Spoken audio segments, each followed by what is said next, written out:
Ne manquez pas l'instant magique où Walibi Wavre deviendra Six Flags Belgium.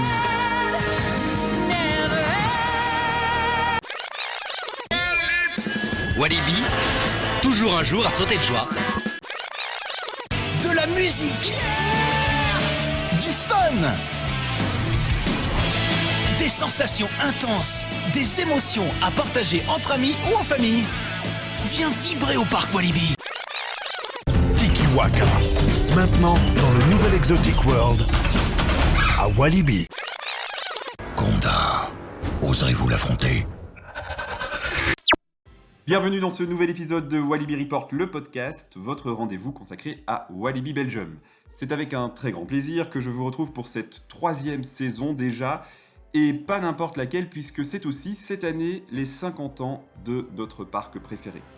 Pour ces 50 ans, justement, Walibi nous a réservé de grandes nouveautés et nous allons débriefer tout cela avec un invité de marque dont vous allez sans doute reconnaître la voix puisque je vous présente Jean Yop. Bonjour Jean Yop.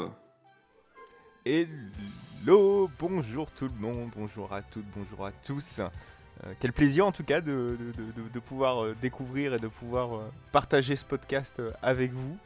Enfin avec toi plutôt. Parce que c'est ton premier en plus. Oui, c'est vrai que c'est mon premier podcast. C'est vraiment mon premier exercice aujourd'hui. On va découvrir ça, donc c'est une double découverte pour moi ici. Ah ben, on est heureux que tu fasses tes débuts chez nous. Et justement, pour ceux qui ne te connaîtraient peut-être pas encore via le podcast, puisque toi tu es plus actif sur YouTube, est-ce que tu peux te présenter un petit peu, faire ton historique et nous dire aussi où on peut retrouver ton contenu ? Oui, oula, si je commence à faire un historique, on s'en sort plus parce que c'est vrai que j'ai commencé par des vidéos un peu obscures, gaming, un petit peu... voilà, je pense qu'on va jeter un voile pudique dessus.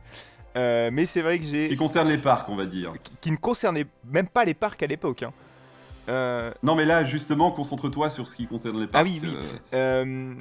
J'ai commencé je crois avec des vidéos de Roller Coaster Tycoon 2 et ensuite j'ai convergé vers un jeu de gestion de parc qui est un petit peu moins connu mais dont les plus anciens se souviendront sans doute, c'est Theme Park World. C'était des vidéos qui ne marchaient pas forcément, mais je faisais ça un petit peu pour le plaisir.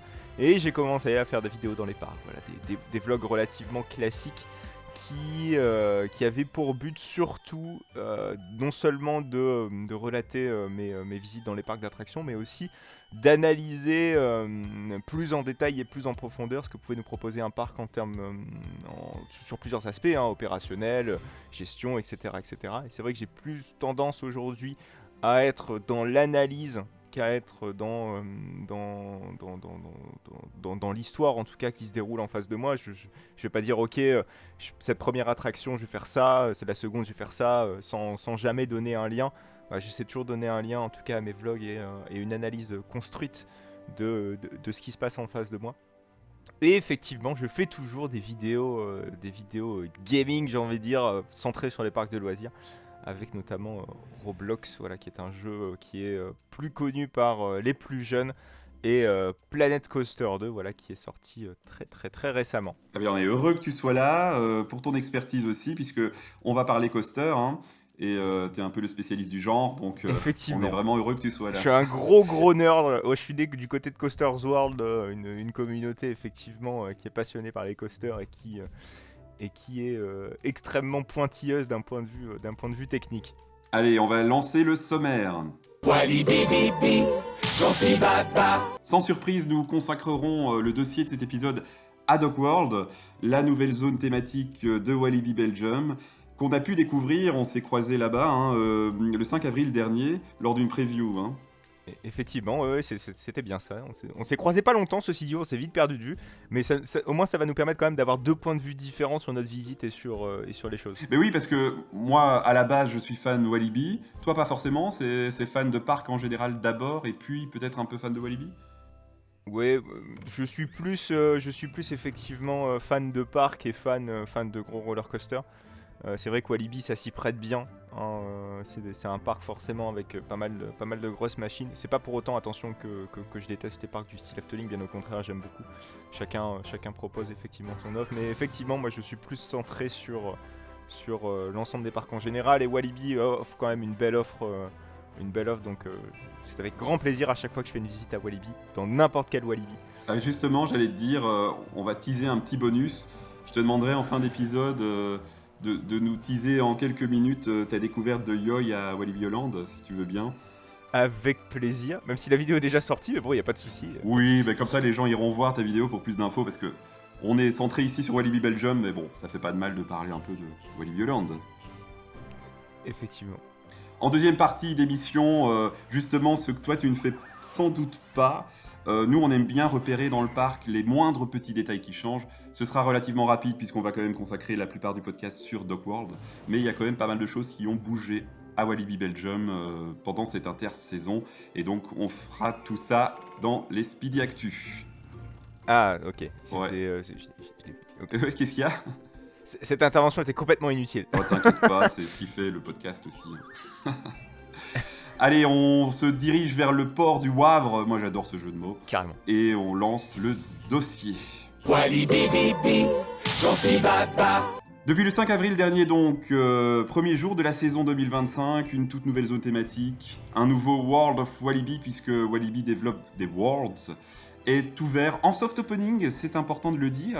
Je suis allé à Walibi encore il y a 2 jours et sur les écrans il est toujours marqué soft opening, donc Walibi considère toujours que cette zone est en finition, et d'ailleurs il y a un élément phare, j'ai envie de dire, qui n'est toujours pas là. C'est le phare. C'était nul. Hein. Mais non, c'est approprié. Mais d'ailleurs, je ne savais absolument pas que la zone était en soft opening. Alors, c'est vrai qu'effectivement, on a eu des retours comme quoi la zone n'était pas complètement terminée, mais officiellement, je n'ai vu aucun panneau signalant que la zone est en soft opening. Ah ben c'est marqué sur les écrans des caisses, Ah oui, juste là. ah oui, mais qui va à la caisse en 2025? Ouais, peut-être, mais c'est marqué. Ok. Précisons donc que l'accès à cette zone a été, et ça je trouve que c'est à saluer, a été réservé aux abonnés et à quelques fans les 2 premières heures de la journée. Alors je trouve que c'est positif pour Walibi qui est parfois critiqué de ne pas songer, de ne pas penser à ses abonnés. Maintenant pour les visiteurs lambda, entre guillemets, les visiteurs d'un jour, oui, c'est particulier. Mais pour nous, comme on est de l'autre côté, on est content. Ouais, c'est sûr. Bon, le souci, je pense qu'on en reparlera quand on parlera de Mécalodon, mais il y a peut-être eu un poil trop de passes laissées passer, en tout cas dans la zone, ce qui a engrangé un temps d'attente assez conséquent, en tout cas sur l'attraction. On pourra peut-être c'est vrai. en reparler. Qui a eu tout à un l'heure. petit peu de mal, et on le comprend puisque c'était le premier jour à démarrer aussi. Ouais. Mais voilà. Alors je te propose justement de parcourir l'entièreté de la zone, et pour que ce soit un peu plus structuré, parce qu'on va très vite partir en digression à mon avis, j'ai séparé notre intervention en différentes parties, en différentes catégories. Donc on va commencer par la zone en général, où on va s'attarder sur la thématisation, sur l'ambiance musicale, sur des petits détails finalement plus visuels qu'autre chose. Puis on parlera des points de vente. Je sais pas si tu as eu l'occasion d'aller manger à Hungry Sharky. Du tout. Alors j'ai eu l'occasion d'aller visiter un peu ce qui s'est fait là sur la petite terrasse, mais je n'ai pas mangé Hungry Sharky, donc je n'aurais pas en tout cas un avis assez fixe sur la question. Bon, c'est pas grave, on aura l'occasion de parler en tout cas du visuel. Et puis on terminera par sans doute le plus gros dossier, les attractions, avec les rethématisations de pas mal d'entre elles, et évidemment avec Mécalodon. Ça te va ce petit programme ? Mais carrément. Alors justement pour la zone en général, comment tu veux faire ? Est-ce que je te laisse dire ton avis puis je rebondis, ou tu préfères que je dise moi mon avis et puis on rebondit ? Ouais, vaut mieux que toi tu introduises la chose. Comme ça va permettre de structurer et de suivre en tout cas ta vision. Mais oui, mais ma vision de fan, hein, on va le rappeler. Hein. Ah oui. Je suis parfois, et c'est ce qu'on me reproche, je suis parfois un peu acquis à la cause, mais D'accord. même si j'ai quand même un petit poil de négatif ici. Donc de manière générale, moi Doc World, je trouve à l'heure actuelle, c'est le plus beau world de Walibi, et c'est pas étonnant puisque c'est le dernier aussi, hein, et c'est celui des 50 ans. La zone de manière tout à fait générale est magnifique, vraiment aboutie, visuellement très intéressante je trouve, avec une ambiance sonore que j'adore, qu'on doit à Audio Gazer. Hein. C'est intéressant que ce soit pas, pour une fois... Benjamin Ribollet, nos qui était amis, à la manœuvre de Conda et d'autres attractions également du parc Astérix, tout à Tis également. Ouais, On oui, change c'est cette ça. fois-ci de Et prestataire. c'est ça, et c'est très très bien. Et puis le thème portuaire, moi j'avoue, je me reprojette un peu en 2017, où on avait appris ce Dock World. Je me disais, qu'est-ce qu'ils ont été nous chercher là? Oui. Et en fait, c'était presque une évidence. Maintenant qu'on voit que c'est terminé. Je sais pas ce que t'en penses sur le choix du thème. Ouais, c'est clair. Bah, de toute façon, la configuration de la zone, on avait Turbine, voilà, voilà, qui avait des gros bâtiments, un petit peu dégueulasses. Enfin, dégueulasses à l'époque, attention, s'entendons bien. Voilà, avec les matériaux, c'était quoi? C'était de la tôle, c'était de la brique. Voilà. Que faire avec de la tôle et de la brique? Ça s'est vite forcément tourné vers une zone. Un hangar. Voilà, Ouais. un hangar du style marin, pêcheur. Voilà, ça prend de son sens quand même quand on regarde l'utilisation des matériaux, ne serait-ce qu'au flashback aussi, on est aussi dans cet esprit-ci. Et Pulsar, parce que c'est vrai qu'on l'oublie, mais Pulsar est intégré aussi dans Dock World, bien qu'il n'ait pas une modification. C'est bien ça. Oui, Je sais que. c'était ouais, un de mes points négatifs justement. Ok. Mais bon, ça viendra sans doute. Et en plus, c'est vrai que le thème portuaire se porte bien, puisque on a quand même pas mal d'attractions aquatiques. On a Pulsar, on a Flashback, qui a aussi un thème initialement d'usine. On a Dragon Boat, qui est une attraction aquatique en somme. Ouais. Et puis on avait cet énorme lac Où il se passait rien. où il y avait la Gold River, quoi. Et où il se passait rien, c'est vrai.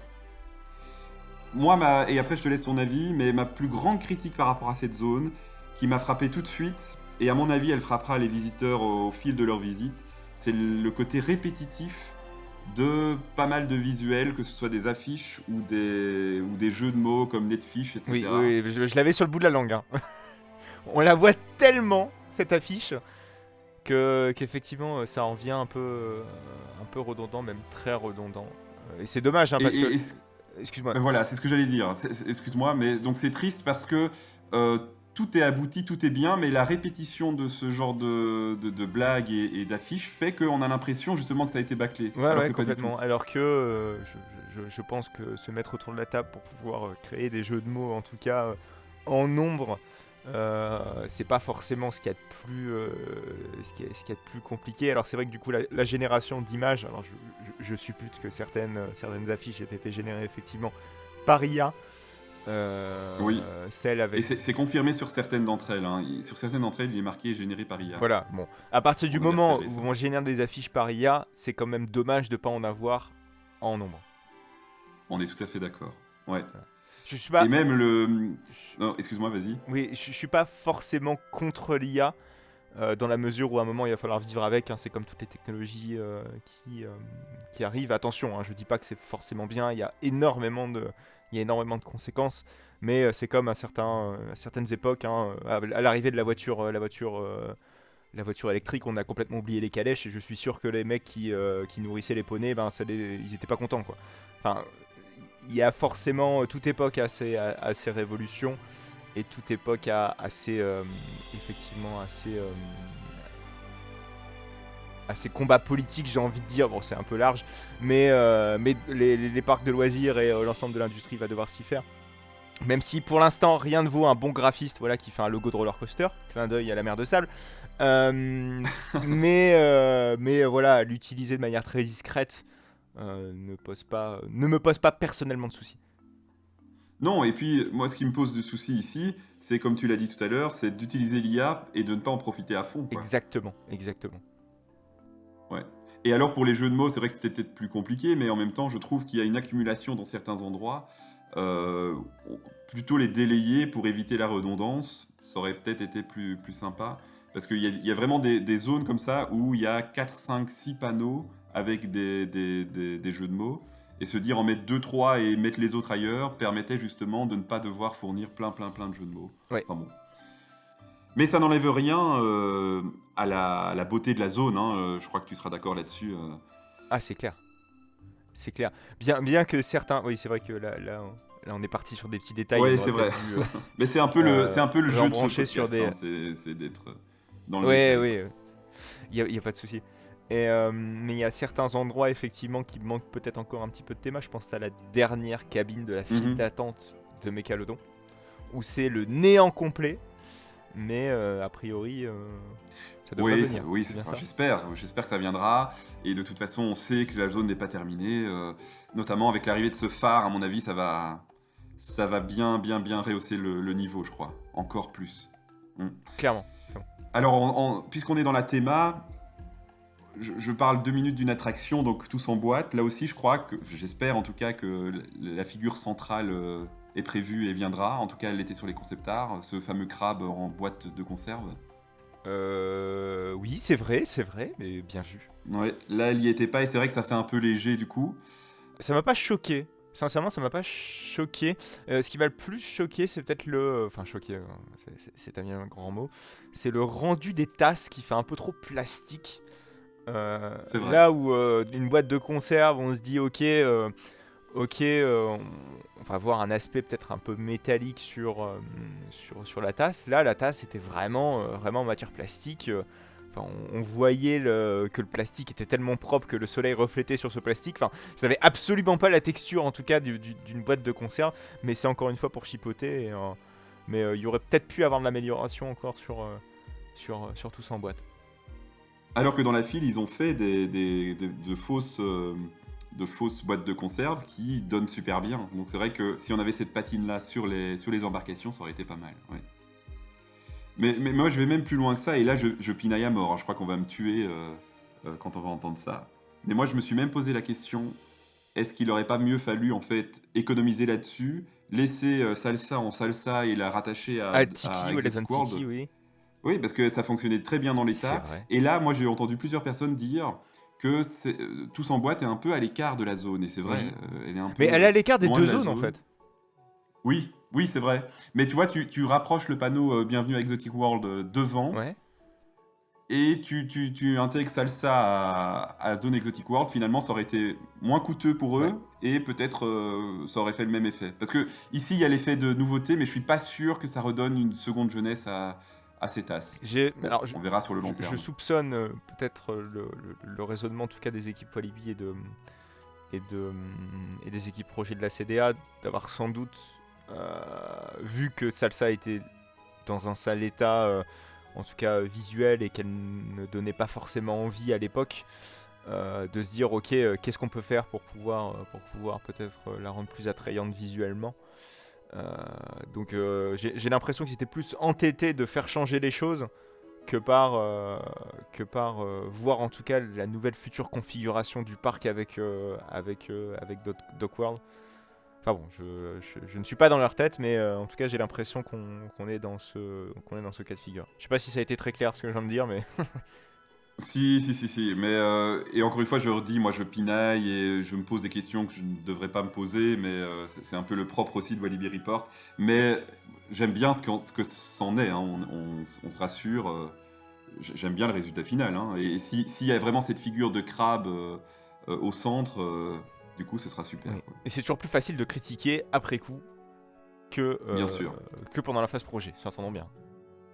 Bien sûr, parce qu'il y a encore 4 ans, je crois, je me plaignais du fait que Salsa soit abandonnée dans son coin et qu'elle n'intègre aucune zone de Mais Walibi. oui, et Donc tu vois, c'est humain de se finalement- dire il faut faire quelque chose, quoi. Et c'est ce qu'ils ont fait, ils ont fait Ouais. quelque chose.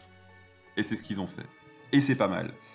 Niveau thématique, je crois qu'on doit encore parler d'un élément central, c'est cette fameuse halle qui fait partie intégrante et qui a un rôle donc, de séparer la partie plus portuaire de la partie plus industrielle. Qu'en as-tu pensé de cette halle ? C'est vrai que ça fait très central, hein. On sent que les sorties d'attractions convergent vers cette zone, à vigiler peut-être lors des journées de forte affluence qui pourraient créer des gros points de rassemblement ici, hein. Je pense à Halloween où ça pourrait peut-être poser quelques petits soucis, parce qu'on a la sortie de quoi ? On a la sortie de Flashback, Mécalodon et Turbine. Et Turbine. Avec un bloc, Et il y a les toilettes. avec un bloc sanitaire, effectivement. Et boutique. Ouais. L'allée est pas si large que ça. Elle est large pour du Walibi, s'entendons bien. Maintenant, pour des grosses journées, ça pourrait peut-être poser souci. Mais sinon... Et des journées pluvieuses aussi, parce que, étant donné que c'est couvert, à mon avis, ça va se concentrer là quand il va pleuvoir. C'est clair. Après, cette zone, on en avait besoin. S'entendons bien. C'était tout de même un point quand même à relever, parce qu'il n'y avait absolument rien dans cet endroit. Et forcément, quand tu rajoutes une attraction ici et quand tu rajoutes du flux, c'est toujours bien d'avoir une zone couverte et forcément d'avoir un bloc sanitaire qui va bien avec et une zone de restauration.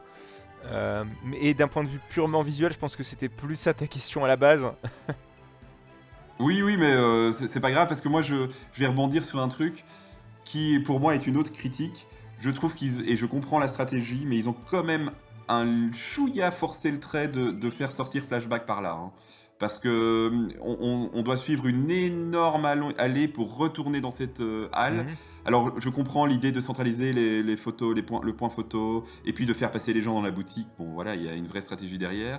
Mais franchement, quand j'ai pris ça, je me suis dit, ouais, c'est vraiment poussé pour qu'on passe par là. On le sent, Voilà. ouais, Ce qui me choque pas pour Mécalodon, parce que finalement, on longe le coaster, donc voilà. Là, on est quand même assez loin. On est redirigé carrément vers un autre endroit du parc. C'est comme si je sais pas, on sortait de Tiki Waka, on était redirigé vers la zone western pour aller dans une boutique. Donc c'est peut-être un peu exagéré, mais c'est vrai qu'on est. Je l'avais pas réfléchi comme ça, mais c'est vrai qu'on est un peu dans ce cas-ci parce que j'ai pas fait Flashback. Mes compères n'ont pas voulu me suivre dans mon périple. Bon, tu me diras ce que ça a donné les changements côté Flashback. Ouais. Mais c'est vrai qu'on est sur un point de rassemblement. C'est un peu frustrant, surtout en fonction. Moi, je pense au visiteur qui fait sa boucle inverse, donc qui passe d'abord dans la halle, puis qui va au flashback, et qui souhaite continuer par Pulsar ou par la zone western. Tu te dis, le gars, il se retape la halle, et donc il doit se refaire. Enfin bon, c'est un détail, hein, mais il y a un côté frustrant, je trouve, de se dire. Moi, j'aime bien quand les sorties sont pas trop loin des entrées, parce que quand tu fais ton tour de parc, en fait, tu peux avancer et progresser logiquement. Ça s'entend. Ici, Et alors, du coup, petite question, le point photo de flashback n'existe plus quand tu sors de ta bûche là, qui était pile à la sortie? Non, plus du tout. En fait, tu sors directement du bâtiment et tu passes. Bah oui, en fait, directement par. Ils ont mis deux cabines de séchoir là, et puis tu dois remonter l'allée. Et donc, en fait, il y a très peu de choses à l'intérieur, et ça n'explique pas du coup cette allée qui remonte, je trouve. Ok. Mais bon. Ça s'entend. Mais sinon, pour voir quand même les choses positives, parce que là, on est en train de pinailler sur des détails qui n'ont franchement peut-être pas peu d'importance, en tout cas par rapport à ce que nous a pondu Walibi, mais on est quand même sur une très belle halle, avec beaucoup de détails en hauteur. On a une certaine clarté qui nous vient du plafond, peut-être un petit peu moins au sol, de par le fait forcément qu'on est sur un bâtiment couvert. Mais ça demande aussi à voir ce que ça peut donner également en nocturne avec l'éclairage qui a été conçu spécialement pour. Il y a des caisses là-haut, il y a des petits jeux de mots là-haut qui sont moins j'ai pas vu de Netflix, je crois, dans la halle. Je me trompe peut-être? Non, je crois pas. Non. Peut-être dans la boutique, mais pas dans la halle en tant que telle. En tout cas, j'ai trouvé que cette zone était la moins répétitive par rapport aux petits défauts qu'on pouvait donner justement dans la file de Mécalodon, notamment. Oui, et puis t'as les petits clins d'œil dans la pointeuse où t'as les noms de ceux qui ont participé au projet. Ah oui. Tout ça, c'est assez sympa, hein. Et dans la boutique, il y a pour moi une masterpiece, ce Mécalodon mécanique au centre. Ah oui, il est stylé celui-là, hein. Il est super beau, et nous on rêve, je dis nous parce que j'ai entendu beaucoup de fans le dire, d'avoir la petite statuette. Mécalodon, oui, comme le Conda. Ouais, enfin, je dis comme Conda. le Conda. Ouais. Oui, bon, c'est pas grave. Techniquement, on devrait ne pas mettre le déterminant, hein. C'est un nom propre, donc on ne met pas... Oui, c'est Conda. Oui, parce que sinon, c'est un gros reproche qu'on fait aux petits parcs français qui disent le machin, le truc. Ouais. Mais je pense que c'est un inconscient collectif. Ça me crispe toujours. Oui, mais qu'on le dise à la limite, mais qu'on l'écrive sur les panneaux. Ah oui, non, oui, ça c'est plus problématique, effectivement.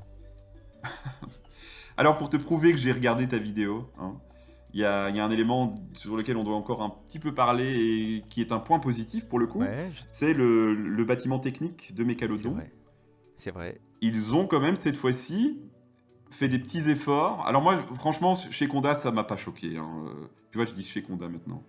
Bref, ça m'a pas choqué ce bâtiment vert, même si on est bien d'accord qu'il y avait moyen de faire mieux, mais ça m'a pas non plus gâché mon plaisir. Moi non plus. Ici, je te laisse dire, hein, parce que tu l'as déjà dit dans ta vidéo. C'est vrai que les équipes CDA nous ont habitués, hein, quand ils ont commencé à faire leur coaster, notamment Conda. Voilà, c'est ce qu'il y a de plus flagrant et ce qu'on pourrait comparer à Walibi.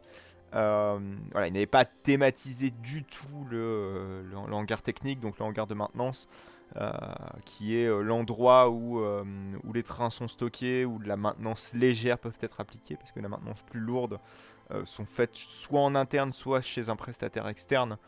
Donc tout ça pour dire qu'effectivement, chez Conda, du coup je dis comme toi. On est sur un bâtiment qui est peint en vert, voilà, et rien d'autre de plus. Donc quand on passe du côté de la file, juste avant de rentrer dans le bâtiment, où on a l'énorme fresque qui est taguée de plein de choses et d'autres dont je ne tairai le nom, où on voit effectivement très bien ce hangar de maintenance. À Toutatis, puisque ce sont les mêmes équipes, en tout cas peu ou prou, qui ont travaillé sur le coaster, on est sur un habillage assez sommaire. Là par contre pour moi ça m'était plus gênant, puisque quand on rentre dans la zone de Toutatis, ou quand on rentre même dans la file de Toutatis, on voit tout de suite ça et on le voit tout le temps. Effectivement il y a des échafaudages qui habillent avec une pancarte qui indique qui intègre ça dans la storyline, donc ça reste habile, mais ça reste pas satisfaisant de mon point de vue. Conda, voilà, on était complètement caché, c'est vraiment à certains moments de la file et à certains moments de l'attraction où on peut l'apercevoir. Donc j'étais moins gêné par Conda que par Toutatis. Là sur Mécalodon, on est presque en cœur de zone. Même si on ne le voit pas systématiquement, on a plus tendance à le voir en tout cas que Conda. Et là effectivement ils ont mis un revêtement en tout cas rouille qui permet de l'intégrer beaucoup plus habilement dans la zone, puisque effectivement voilà, la rouille ça évoque, les ports, ça évoque plein de choses. Et ils ont mis une petite pancarte, alors je sais plus ce qu'il y a écrit dessus, mais c'est la pub pour Mécalodon en fait. Voilà, et c'est largement suffisant en tout cas. C'est tout con, mais je trouve que c'est largement plus habile que Conda et Toutatis. Oui, et puis comme il est collé à la halle, ça fait presque extension de cette halle, Oui, c'est vrai. donc hangar. Donc en vrai, je trouve que c'est aussi très sympa C'est vrai. ce qu'ils ont fait là-dessus. On reviendra sans doute sur la théma. Et moi, j'ai encore une chose que je trouve très positive, justement par rapport à cette halle. Quand on vient de l'entrée du parc, on a un effet waouh sur la couverture du looping, donc ce grand bâtiment, parce que justement, on ne le voit pas trop arriver, puisqu'il y a la halle qui couvre ça. Et quand on sort de la halle, on a cette énorme porte, cette énorme structure qui recouvre le looping de turbine. Ah oui. Et moi, je trouve que c'est très positif. Ah. Je sais pas si tu l'as ressenti comme ça, mais... Moi, je l'ai compris complètement. Enfin, je l'ai surtout ressenti complètement à l'inverse. C'est-à-dire que Ok. je trouve que le loop est très visuel partout dans le parc. On le voit vraiment automatiquement quand on voyait la turbine avec... Enfin, la turbine plutôt Psyché Underground avec le bâtiment du loop.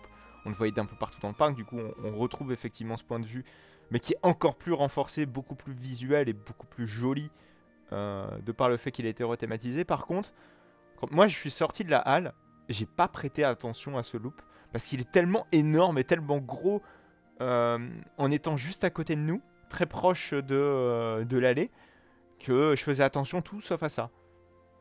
Je n'y ai Comme quoi, vraiment les jamais prêté perceptions, attention. parfois. Voilà. Ouais. Mon regard était toujours plus attiré par Mécalodon que par le bâtiment du loop. Alors j'ai peut-être ma petite idée que je sais plus ce que je voulais dire. Super. Ça me revient. Non ouais, bah oui, qu'est-ce que je voulais Là, dire? c'est pas grave, oui. Mais donc, t'étais attiré plus par Mécalodon que par le loop Oui, de c'est la ça. turbine. Ça me revient. Également le loop, à chaque fois que je suis passé, il n'était jamais éclairé par le soleil. Hein. J'ai l'impression qu'il est exposé plein nord. Donc pareil, ce n'était pas... moi, généralement, je suis toujours attiré forcément quand je fais des photos par là où le soleil éclaire. Et là, en l'occurrence, c'est vrai que c'était pas forcément le cas de ce loop. Mais Bah ouais, et je rebondis sur l'histoire du soleil parce que moi j'ai une frustration et je pense qu'ils pouvaient pas forcément prendre ça en compte, mais de la passerelle de l'ancien quai d'embarquement de Gold River, tu as, et donc c'est là que j'ai besoin de tes connaissances en coaster, Ouais. tu as un fer à cheval, je sais pas si on appelle ça un comme ça. hors-ce-chou, oui, tout au bout du Oui, deuxième voilà. launch. Et lui, constamment, à chaque fois que j'y suis allé, il était en contre-jour. Ouais, à chaque ouais, fois, c'est parce que très le soleil est C'est derrière. très difficile à prendre en compte. Après, comme tu dis, on peut pas déplacer le soleil. Non, c'est ça. Même la Terre. C'est vrai que certains parcs l'utilisent. Efteling le fait pour Symbolica. Je sais pas si tu as fait attention, mais Symbolica est exposé plein sud. Ouais, oui, et puis les châteaux Disney où on sait Ouais. très bien aussi qu'ils sont jamais en contre-jour. Ouais. Donc, mais Walibi, on les pardonnera, hein, puisque là, on est sur clairement de la modification d'infrastructures et d'ajout d'attractions. Donc, mais enfin voilà, encore une fois, c'est un point de détail. Et pour revenir sur ce bâtiment du loop de la turbine, il est super bien habillé. Il est vraiment très bien c'est habillé. magnifique. Et pareil, hein, c'est des structures en soi tout con. C'est 3-4 structures qui habillent le mur. Et c'est exactement ce qu'il fallait, quoi. C'est exactement ce qu'il fallait pour pouvoir l'intégrer parfaitement à Duckworld. Ouais, et après on parlera de la turbine en général, et moi c'est mon gros coup de cœur, mais bon, on en reparlera. Bien, si tu veux, on peut passer au point de vente. Ouais. Alors tu nous as dit que tu n'avais pas mangé à Hungry Sharky. Effectivement. Juste pour la petite, le petit kiff personnel, t'as mangé où?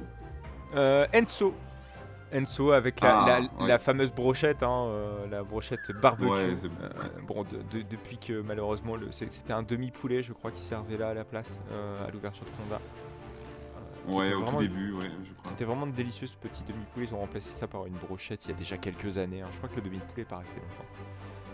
Ah non, ça fait un certain temps la brochette. Et moi, ça fait un certain temps que je l'ai pas mangé non plus. Ils servent toujours ça avec salade, frites. Effectivement. Alors il n'apparaît Ouais. plus sur les menus, donc faut être un peu casse-pied déjà pour pouvoir le demander parce qu'au niveau temps de préparation c'est pas pareil. Bah ouais. Mais il existe toujours. Par contre qu'en format menu, et ça je trouve ça dommage, on peut pas le commander unitairement. Ah ouais, ok. Ouais, c'est dommage. Mais il existe encore, Ah bah super, moi j'y retournerai. malgré le fait qu'il ne soit pas affiché. Ben, niveau bouffe aussi, il y aurait de quoi faire un podcast parce qu'il se diversifie pas mal. On a eu cette année le burger gaufre, j'ai pas testé encore. On a eu pas mal de tacos au Delicious. Donc voilà, il y a moyen de faire à Walibi quand même. Effectivement. Et justement, Hungry Sharky nous propose une toute nouvelle carte. Moi j'ai testé le burger Ouais. avocat, donc ils font un burger avocat qui est vraiment très bon. Ils font aussi un shrimp burger, donc avec un tempura de crevettes en gros. Ils font des pokéballs, ça c'est assez nouveau. Ils avaient testé les pokéballs à D'accord. Aqualibi pendant l'hiver. Et du fish and chips qui était quand même une évidence. Alors c'est très très bon, c'est pour moi relativement bon marché. Bon, c'est la fourchette haute, mais ça reste. Je crois que j'ai payé mon menu 17 € pour avoir du. Ah oui, vrai c'est de la avocat dans fourchette mon quand même burger. Je trouve que un peu plus haute que d'habitude. ouais, Enfin, plus ouais, haute que pour- d'habitude, ouais. Mais moi je me suis pas senti lésé par rapport à ce D'accord. que j'avais. Donc voilà, les frites sont un peu particulières, c'est plutôt des tuiles que vraiment des frites. Servi dans un petit pot qui ressemble à une conserve, donc très sympa. D'accord. Ah oui, il y a quand même un travail au niveau du service tout autour. Ok. Ouais, franchement. On a toujours cette idée de comptoir extérieur. Moi, je classe jamais ça dans un vrai resto, mais bon, voilà, je pinaille aussi, mais c'est sans doute aussi pour la praticité de l'endroit et surtout parce qu'il n'y avait pas beaucoup Oui, de place. il faut attirer finalement. aussi les requins hein, pour pouvoir manger. Ouais, Non, mais c'est ça. important hein, parce que dans un parc, voilà, ce qui attire, bon peut-être pas nous forcément fans, mais pour un visiteur lambda, ce qui attire, ça va être très visuel et un visiteur lambda aura jamais tendance quand il va chercher à manger à rentrer dans un bâtiment pour pouvoir ensuite se servir. Enfin, c'est très compliqué. Pour pouvoir attirer généralement voilà l'aspect comptoir est plus adapté que de rentrer dans un bâtiment sans voir la bouffe à l'extérieur, quoi. Ouais. Et en tout cas, ce manque de place, entre guillemets, a eu pour effet d'avoir un truc très sympa. C'est une terrasse. Oui. Donc finalement, on a une terrasse au niveau du sol qui est moins intéressante, mais on a aussi une terrasse. Comment au ça? premier Ah oui, étage. d'accord, oui, ok. La terrasse, oui, effectivement du rez-de-chaussée. Mais là, Ouais, déjà- ouais, c'est ça. Et même, je dirais plus que c'est la terrasse de Péché Mignon, parce qu'il y a un petit point de vente aussi qui donne directement sur cette terrasse. Enfin, J'ai pas après, capté ça. Péché mignon. Ah, t'as pas capté? Et oui, mais justement, tu parles de visibilité, d'attrait, et j'ai été un peu surpris. Donc, dans la halle, tu as l'entrée principale de la halle, pardon. À gauche, tu as un point de vente qui s'appelle Péché Mignon. D'accord, et je pense que ça doit venir aussi du fait que le soleil t'as pas forcément bon endroit, parce que pareil, c'est toujours exposé plein nord. Ouais, et c'est très sombre, et en plus, peut-être qu'elle arrivera après, mais on n'a pas d'enseigne. J'ai peur de dire une bêtise, mais non, on n'a pas encore d'enseigne. Et donc, ça produit l'effet un peu caché, comme tu dis. C'est Mais en classe. tout cas, pour revenir sur Hungry Sharky, la terrasse qui n'est pas qu'une terrasse d'ailleurs, il y a quand même une partie couverte à fond et avec une porte automatique donc chauffée au premier étage. Qu'est-ce que tu en as pensé visuellement de ce restaurant? Très beau. C'est très beau. Il y a encore une fois un netfish planqué à un endroit. Non, et puis c'est vrai que ce qui me manquait surtout à Walibi Belgium, c'était effectivement un peu d'étage, un peu de... Voilà, reprendre un petit peu un bol d'air, j'ai envie de dire, mais cette fois-ci étagé, parce que le parc est très plein. Hein. Il n'y a aucun endroit dans le parc où on peut légèrement prendre de la hauteur et manger quelque part, se poser, en ayant une belle vue sur le parc. Et c'est vrai que là, on peut enfin le faire avec ce point de restauration. Et effectivement, le visuel de la salle intérieure est vraiment bon, mais le seul point négatif que je pourrais donner à cette salle, c'est le fait de ne pas avoir thématisé le plafond. Ah, ouais. Comme le Enso. Comme Enso, ouais, c'est ça. Oui. Voilà. Mais bon. C'est quand même dommage. C'est le seul point négatif que j'ai pu relever de ce point-là. Et ça, c'est pas du tout. Je critique pour critiquer parce qu'ils n'y peuvent rien. Mais moi, j'ai mangé sur la terrasse, donc à l'extérieur, pas côté conteneur, mais côté restaurant. Turbine. Et il y avait un vent et on prend tout dans la face. Donc, encore une fois, ils n'y peuvent pas grand-chose du vent, mais je crois que ce sera très agréable l'été, beaucoup moins en autre période, mais comme toute terrasse en fait. Donc, tu parlais que la terrasse pouvait se fermer via des baies vitrées, c'est ça ? Non, en fait je disais qu'il y avait une partie intérieure où il y avait une porte automatique, donc chauffage quoi. C'est donc la partie où tu as les petites banquettes, je sais pas si tu as vu. Où le plafond justement effectivement, n'est pas mais j'avais pas vu qu'il y avait une porte qui menait vers l'extérieur, donc là on est vraiment cloisonné, on n'a pas... Si on a froid on peut rentrer là-dedans et on n'a pas... on est brisé du courant d'air, ce qui est déjà pas mal. Oui, c'est déjà super. Et puis quelque chose, c'est la première fois qu'ils font ça à Walibi et je trouve que c'est malin et pour nous pratique. Et surtout pour les collectionneurs d'EcoCup, ils ont mis un petit robinet à côté des desserts à plateau où on peut rincer son EcoCup et je crois que ça va soulager les opérateurs du restaurant de ne pas devoir à chaque fois laver ou donner un EcoCup propre. Quoi. C'est clair. Ce serait bien aussi d'avoir des machines qui permettent de donner le gobelet parce que les pauvres employés là, qui travaillent en Eureka, on les dérange tout le temps pour pouvoir filer notre EcoCup et récupérer notre sacro-saint denier. Mais t'as raison de le dire parce que moi, il y a ça au parc Astérix, j'ai vu ça dernièrement à Europa Park et on se dit que même nous, en fait, c'est une frustration on peut comprendre, donc là je suis pas en train de critiquer les employés du parc, on peut comprendre qu'ils ont des commandes à servir et tout, mais c'est vrai qu'on est frustré quand on veut récupérer son euro et en fait il y a personne qui nous regarde, il faut qu'on insiste, exactement. Ou pourquoi pas créer une file spéciale qui soit légèrement sur le côté ou quand t'as un employé qui entre deux services qui vient s'occuper des EcoCup, mais un petit peu mieux signaliser ça que ce que celle-là actuellement où c'est un peu le bordel. Ouais, tout à fait. Alors peut-être que c'est volontaire aussi, puisque forcément... oui, t'as plus envie de récupérer ton euro, quoi. Quand tu n'indiques rien, forcément il y a moins forcément de visiteurs qui vont oser aller récupérer leur sous-sous, quoi. Oui, et j'ai déjà mangé à Walibi avec des personnes qui sont pas fans plus que ça, et en fait ils loupent totalement cette info, alors que c'est pas déloyal parce que c'est marqué sur les menus, voilà, mais c'est pas mis en évidence non plus. Ouais, voilà, c'est ça, c'est toujours dans les petites lignes, quoi. Faut connaître pour savoir. C'est ça.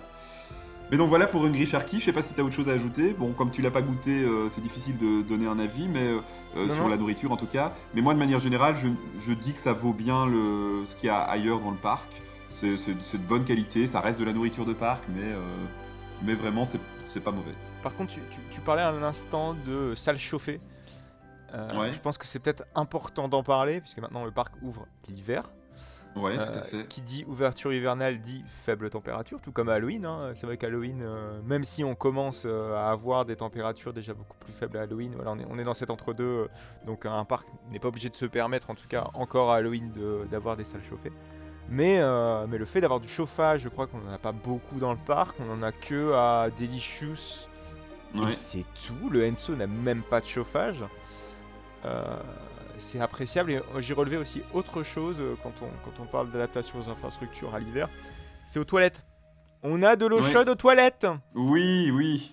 C'est extraordinaire. Non, mais C'est ça.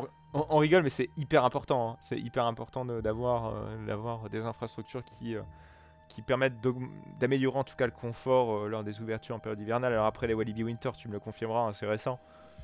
On est, Oui, ça fait 2 ans. Hein. Ouais. voilà, et ça c'est dans tous les parcs. Et CDR, d'ailleurs, ça, il y a c'est eu, évidemment. en tout cas, ils avaient communiqué là-dessus. Il y a eu un travail préparatoire assez important pour ouvrir. Enfin, c'était Jean-Christophe Parent qui l'avait dit lors du Pass Event. Il avait dit que avant d'ouvrir, il fallait penser effectivement à ces canalisations qui peuvent geler, à plein de choses.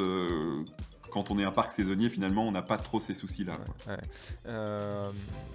Je pense que malheureusement, ce dont Jean-Christophe Parent évoquait, c'était plus l'aspect technique qui ne se voit pas aux visiteurs. Ouais. Mais là, on est bien sur un aspect confort qui se voit par le visiteur et qui est pour moi... effectivement, c'est important, bien évidemment, il faut que tout le parc soit opérationnel l'hiver. Mais là, on le voit. Là, on le voit, on a de l'eau chaude quand on se lave les mains. Purée, c'est super bien. Enfin, moi, je fais super attention quand je visite un parc l'hiver à toutes ces choses-là. Parce que les points chauds sont rares à Walibi. Et au parc Astérix aussi, dans tous les parcs CDA qui se sont précipités à ouvrir l'hiver. C'est des grosses lacunes qui sont enfin prises en compte. Et en vrai, c'est la première zone, je réfléchis vite fait, mais c'est la première zone qui ouvre depuis qu'il y a Walibi Winter. Donc on voit qu'elle est adaptée parce que la boutique aussi est chauffée, il y a des portes automatiques aussi. Donc effectivement, on voit qu'ils ont pris ça dans leur réflexion en tout cas. Et au passage, retour vite fait sur la thématisation, elles sont super belles ces toilettes. Hein. Alors oui, c'est vrai. C'est une très très belle toilette. Oui. Effectivement. Ouais, c'est très sympa. Alors j'ai pas forcément super bien prêté attention. On a un îlot central de baignoire. Ouais, c'est ça. On a les portes des cabines de toilettes qui sont en mode casier métallique. Ouais. Et on a des luminaires assez jolis avec comme une sorte de fil électrique. Est-ce que le plafond était thématisé ? Ah, j'ai pas regardé. Bon, généralement, quand je pisse, j'essaie de pas trop non plus m'attarder sur les détails, hein, surtout que c'est un bloc sanitaire assez fréquenté. Mais, oui, bah écoute, j'ai réussi à faire des photos, t'inquiète. Mais c'est très bien que Walibi fasse attention à ce genre de détails. C'est des détails très importants dans toute l'expérience globale du visiteur. Je pense que tu n'en déconviendras pas de... Non, c'est sûr. Tout ça. Voilà, alors il y a encore 3 autres points de vente qu'on va faire assez vite parce que je n'y ai pas mangé. On pourra les juger juste d'un aspect extérieur. Il y a le fameux Pêche et Mignon, on a déjà parlé. Bon, petit jeu de mots très sympa, hein, qui sert essentiellement des glaces et des smoothies. Ouais. Donc très sympa. Je crois qu'en été ça va être sympa. Il est où celui-là, le Péché Mignon ? Mais non, c'est celui dont on parlait de la halle, ouais. Oui, ok. Donc voilà, ils font aussi des glaces un petit peu particulières avec du popcorn. Ça m'a fait penser au Chapelier là, à Disneyland où ils font des glaces un peu de ce type-là. Ok, d'accord. Ouais, j'ai pas encore goûté, ça viendra. Et puis il y a le Far West, justement au niveau du phare qui n'est pas encore là, qui est en construction. Où là ils servent, et ça je vais goûter à mon avis très, très bientôt, ils font des gaufres salées. Donc ça peut être très sympa aussi, ça diversifie leur... Okay. Ouais.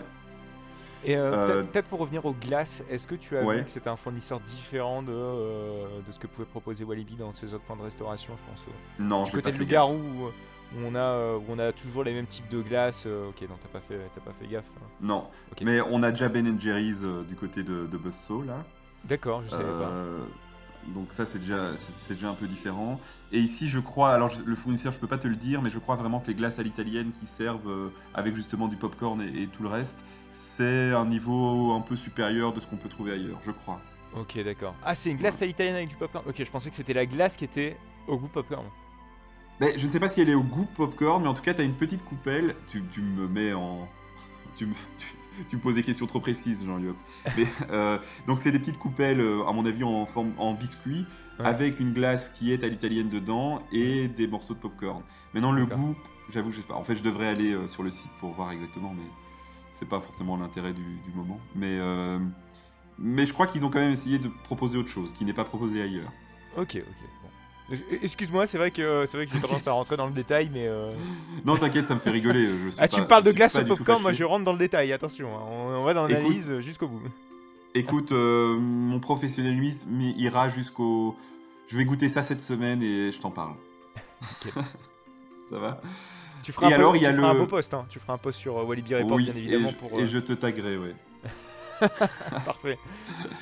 Le dernier point de vente, on en a déjà parlé un peu, c'est le Dog Shop. Alors moi, je reste mitigé quant au nom, parce qu'on a le Conda Shop, on a le Western Shop, J'ai on a même maintenant pas le fait Dog attention au nom. Shop. Ok, ouais. Bon, c'est simple et efficace en vrai, hein, mais... C'est ça. Ouais. Et un peu déçu aussi sur le merch, on espère que ça va se développer. Cette boutique est assez grande et finalement elle propose pas grand chose. En tout cas pour adultes, c'est vrai qu'on a une belle gamme pour enfants avec ce petit requin là qui est sur des pulls, des t-shirts, qui est très sympathique, très mignon. Maintenant pour les adultes, moi je rêvais d'un vrai suite à la Conda, mais avec Mécalodon. Bon, Sans ça le viendra peut-être, hein. I Survive là, qu'est-ce que je peux pas. Oui, ça c'est horrible, hein, oui, Ah ouais. on est bien d'accord. Le côté le plus fun, et je l'ai pas encore acheté, mais ça viendra, que j'ai trouvé dans la boutique, c'était le Bob. Le Bob D'accord. Mégalodon qui est assez rigolo. C'est Mais une bon, bonne idée, c'est une bonne idée. bah oui, C'est et puis ça important va bien d'avoir- dans le thème. C'est toujours important d'avoir des produits un petit peu qui se démarquent. Des produits aussi qui changent un petit peu de l'ordinaire que des t-shirts, que des mugs, machin, ceci, cela. Ouais, Ne tout à serait-ce fait. que pour proposer de la variété. Bon, on sait que 80% du chiffre d'affaires est... Non, pardon. Oui, 80% du chiffre d'affaires est fait sur 20% des produits. C'est une règle de base du commerce, hein, mais c'est toujours bien d'avoir aussi ces 80 autres pourcents de produits qui font 20% du chiffre d'affaires. Et ça fait partie, hein, les statuettes, je pense qu'on doit être dans les 20% de chiffre d'affaires, mais voilà, ce genre de produits qui viennent appuyer pour pouvoir vendre le reste. Voilà. Qui sont de niche, mais qui permettent d'attirer l'œil et de vendre autre chose. Ah bah, je suis content de t'avoir invité parce que là, on est monté en gamme niveau explication. Je crois que on a des pourcentages et tout. Je crois que je n'ai jamais parlé de ça dans mes vidéos, donc mais parce que je m'occupe pas forcément des j'en ai déjà assez avec les attractions et les coasters, la thématique, mais je vais pas non plus jusqu'à aller dans les boutiques et dans l'analyse de la bouffe, sinon mes vidéos dureraient beaucoup trop longtemps. Mais je pense que Écoute. c'est pour ça le format de podcast est assez adapté à ça. Ouais, et on va devenir un podcast d'intello, donc ça va être super. Non, mais c'est vrai, c'est intéressant ce que tu dis. Moi, c'est le genre de détail que j'aime bien. Parce que on a la critique facile, effectivement, mais on se dit pas que derrière, il y a des impératifs de rentabilité. Il y a une vraie réflexion qui doit être faite. Et donc, c'est bien de le souligner, quoi.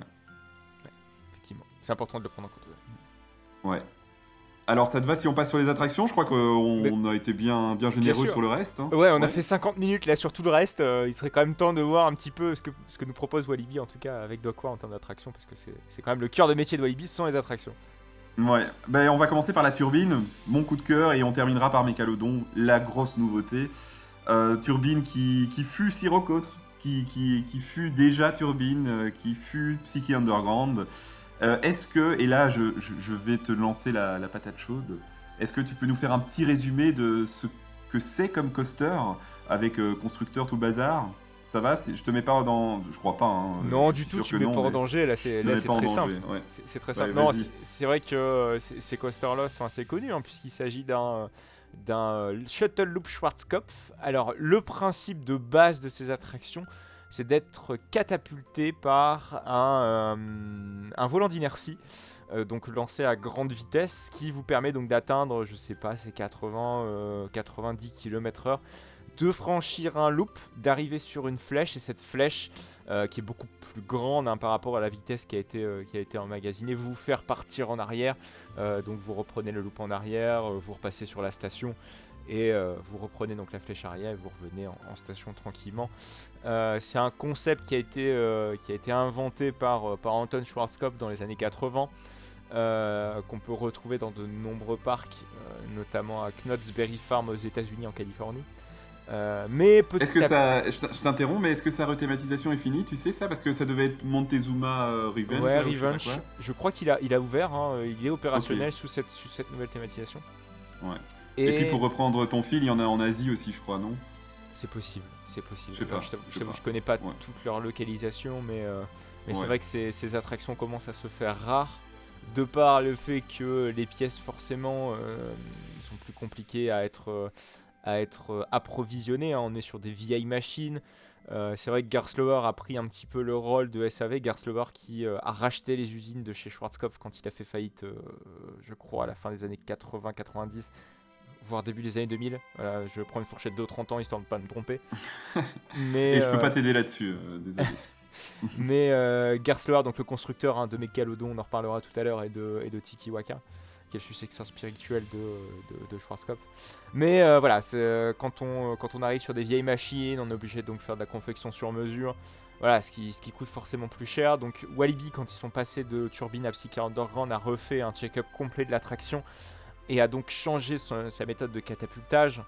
C'est Gerstlauer qui était à la manœuvre à l'époque de cette refonte technique, et a été remplacé donc par du LSM ou du LIM. Bon, en gros, c'est du catapultage magnétique, retenez ça, donc par électroaimant. Et donc ce qui permet en tout cas à la turbine d'être beaucoup plus waterproof dans le temps, puisque les catapultages magnétiques sont des technologies qui sont de plus en plus utilisées dans les coasters. Megalodon utilise ce type de catapultage. Mais voilà, ce qui a permis donc en 2013, quand le Psyché Underground a réouvert, d'être beaucoup plus durable dans le temps. C'est le seul à avoir été équipé de catapultes magnétiques en Schwarzkopf. Les autres, en tout cas encore opérationnels, sont toujours opérationnels avec leur volant d'inertie, mais ils sont de moins en moins nombreux, de par le fait que les pièces deviennent de plus en plus rares et de plus en plus coûteuses à être approvisionnées. Mais par contre, notre Psyché Underground, enfin maintenant notre turbine, est la seule attraction à être 100% couverte, à être 100% dans le noir, ce qui peut permettre de créer des éléments thématiques et des éléments scénographiques plus importants. On va, je pense, le réévoquer avec la turbine, puisqu'effectivement on a eu un beau level up. Voilà, tout ça pour dire que la turbine a eu énormément de changements. Mais par contre, voilà, ce qui est très critiqué, et je terminerai sur ça parce que ça fait un petit moment que je parle tout seul, mon pauvre. T'inquiète. La catapulte électromagnétique, en tout cas, est moins puissante de ce qui n'était en tout cas à l'époque de Turbine quand il a fermé en 2012. C'est vrai que le Flying Wheels, donc le volant d'inertie, tout comme les catapultes hydrauliques, sont des technologies en tout cas qui offrent un bon kick, c'est-à-dire un démarrage en grande pompe. Voilà, vous atteignez en tout cas la vitesse souhaitée plus rapidement qu'une catapulte LSM ou LIM qui est beaucoup plus progressive. Donc si vous avez ridé en tout cas à l'époque la turbine, et en tout cas la turbine de 99 et la turbine d'aujourd'hui, de cette année, voilà, il y a une grosse différence en tout cas en termes de kick sur le launch, qui est beaucoup moins intense maintenant, qui résulte du fait de ce changement. Et on y reviendra parce que c'est une des principales critiques, mais c'est sans doute mis en exergue encore plus maintenant dans l'état, parce on sait que c'est pas tout à fait fini, mais sans le pré-show du Psyché, il y a encore plus de latence au démarrage, et je trouve que c'est encore mis plus en exergue cette sensation de « allez, on va y aller, mais on n'y va pas, on va y aller, on n'y va pas ». Exactement. Donc voilà. Mais juste 2 éléments, et puis on parlera de l'intérieur donc de cette turbine. Je voulais juste faire le petit parallèle parce que tu en as parlé tout à l'heure en début de podcast. Moi, je me rappelle de mes années d'enfance, le Shuttle Loop, c'était l'attraction que je mettais dans Roller Coaster Tycoon pour me faire plein de fric, parce que ça enchaînait et ça rapportait plein de fric. Je sais pas si tu as la même expérience. Ouais, non, oui, si, complètement. Il était préfabriqué. D'ailleurs, le Shuttle Loop dans Roller Coaster Tycoon n'allait pas... Il n'y a pas la flèche arrière. Exactement, Ouais. ça me frustrait. Mon Dieu. Mais bref, j'étais frustré pour rien déjà aussi à l'époque. Mais voilà. Et alors le deuxième élément, encore une fois, une contrainte qui fait quelque chose de positif. Tu as dit qu'elle avait été couverte et on le sait, c'est en grande partie et uniquement d'ailleurs pour les voisins, pour les riverains. Exactement, donc, c'est vrai. Non, je l'ai pas précisé, mais c'est le cas. Ouais. Et comment on arrive de faire d'une contrainte quelque chose de positif? Moi, j'aime bien ce genre d'histoire. Ça me plaît bien, quoi. Effectivement. Mais donc pour ce qui est de la rethématisation, le nom turbine colle à mort, j'ai envie de dire. J'ai quand même vu sur les réseaux des grands nostalgiques de Psyché Underground, mais en même temps on peut les comprendre. En fait, on est tous nostalgiques d'une certaine période de notre vie. Mais oui, 2013-2024, je vois sur ta trame, c'est quasiment 11 ans. Ouais. 11 ans d'opérationnel, ça laisse forcément des traces, en tout cas sur la nostalgie des visiteurs. Ouais, tout à fait. Maintenant, moi j'ai été vraiment bluffé. On parlera du ride en tant que tel, mais en tout cas pour tout ce qui est file d'attente, Gare surtout la gare.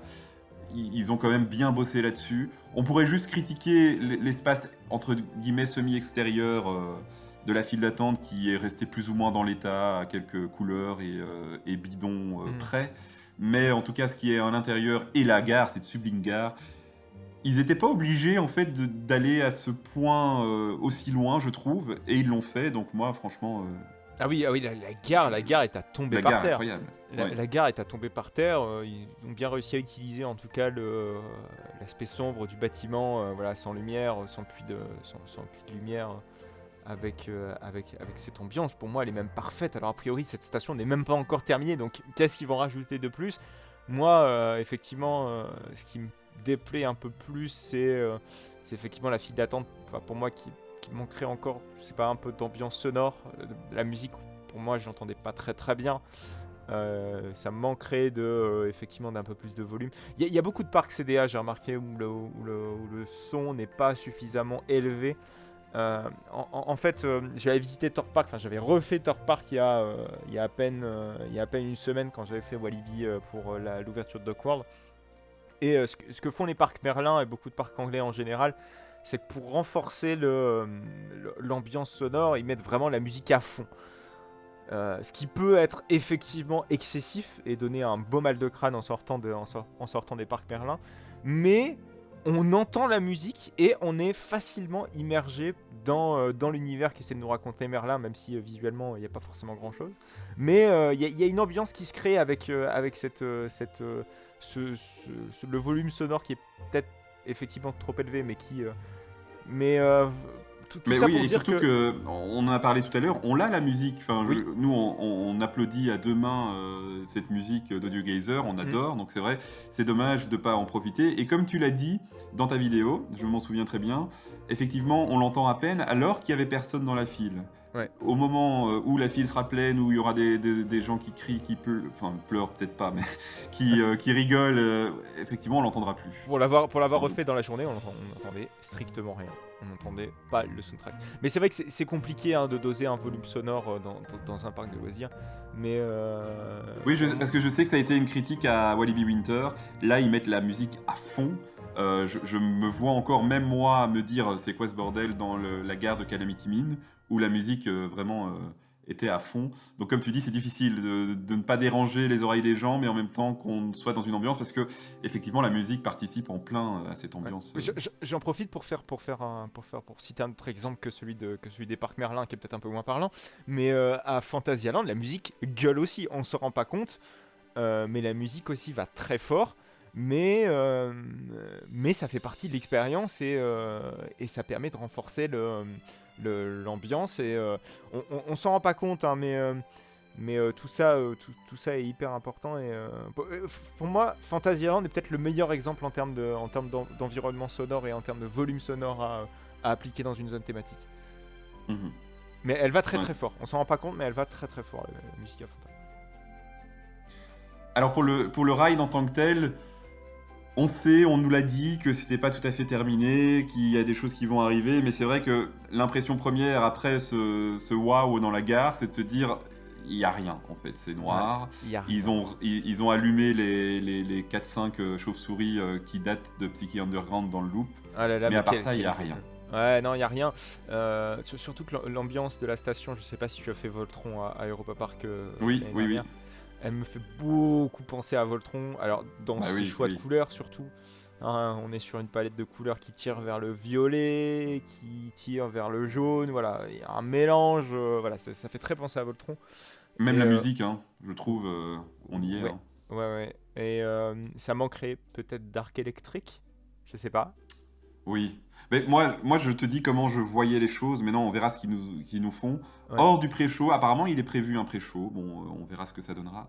Mais, et peut-être que je me plante complètement, mais il y avait moyen simplement, et c'est peut-être ce qui est prévu, hein, tout le long du launch, pour moi, il faut qu'il y ait un arc électrique qui nous suive, tu vois, un peu à la Flight ce Force. serait beau. Ouais. Un peu à la Flight Flight Force, Force. ce qu'ils ont fait. Bah oui, hein, Disney, Ah ouais. quand t'as le launch, t'as un truc qui te suit, hein, t'as une lumière qui te suit, hein, Ah je bon, crois. Hein. Enfin, pour moi, dans Flight Force, il se passe rien, donc.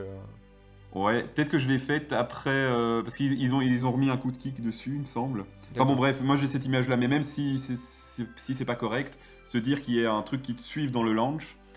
Dans le loop, bon, les chauves-souris, si on met un peu trop de lumière ou quoi, on les verra plus. Et alors pour moi, pourquoi ils n'ont pas gardé le flash dans la première flèche?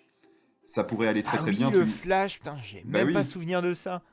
Mais donc tu mets un bruit de je sais pas, d'électricité qui pète, Ouais. et tu gardes ce flash Ouais. qui est là. Donc, je veux dire, à mon avis, ils l'ont juste désactivé, il est là, quoi. Alors, Et donc enfin, déjà, ces deux choses-là, ça amène tout de suite une ambiance particulière. Mais bon. carrément. Mais franchement, il manque rien, hein, parce que c'est assez facile. Enfin, facile. Moi, le but, c'est pas non plus de thématiser l'ensemble de l'intérieur du bâtiment, mais voilà, quand on est dans un environnement assez sombre, c'est plus facile de thématiser via effectivement des effets pyrotechniques ou des effets visuels, sonores, etc. En fait, pour moi, le plus dur a été fait, quoi. Ils ont thématisé, ils ont Oui, c'est intégré ça. le gros bâtiment dégueulasse de la turbine. Ils ont rethématisé complètement la station. Voilà, là, pour moi, ce qui manque, effectivement, c'est un peu de théma dans la file et beaucoup de choses, en tout cas, et de la scénographie dans l'attraction en elle-même, quoi. Ouais. Avec ce train qu'on avait déjà depuis l'année passée et qui maintenant est mis en lumière par le thème, je trouve. Qui est plus Très, léger, très d'ailleurs, beau. ce train. Oui, sais pas si- ouais. Par contre, moi je m'attendais, mais je m'étais fait des idées, hein. Quand on nous a annoncé qu'il y aurait un nouveau train, je m'attendais à du son embarqué pour avoir une ambiance tout au long du ride. Ah oui, C'est pas le effectivement, cas, tu t'es c'est pas fait très des grave. Mais... Oui, c'est pas très grave qu'on ne l'ait pas. Mais du coup, le fait de ne pas avoir de musique sur le parcours, ça fait vraiment vide pour l'instant. Ouais, ça fait vide, et c'est encore plus vide que le Psyché. Le Ouais. Psyché, on avait quand même des choses à regarder, bien que maigre, mais le Psyché, on a... Oui, et puis il y avait cette ambiance musicale qui est quand même sympa tout au long du truc. Et moi, la turbine, je l'ai faite en de plus mauvaises conditions encore, il y a quelques jours. Une bêtise, mais je trouve que c'est des bêtises qui coûtent cher pour ton immersion. Ils avaient laissé la porte d'accès au loop ouverte du côté gauche. Et donc, en fait, on avait la lumière qui rentrait. C'était vraiment... Là, je me suis dit, c'est le pire que ça puisse être. Bon, je pense pas Donc, que ce soit voilà. volontaire, mais du coup, c'était peut-être effectif toute la journée, c'est ça? Moi, je l'ai fait une fois, donc ça Tu l'as tombe, ça a fait été une fois. fermé un quart d'heure après.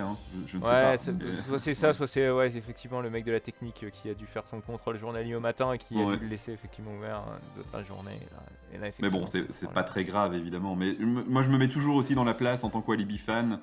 Et j'ai la chance quand même d'y être toutes les semaines. Je me mets toujours dans la tête de quelqu'un qui vient pour la première fois et qui ne fait cette attraction qu'une seule fois. Et en fait, il y aura cette image de... Ah, ok. Effectivement.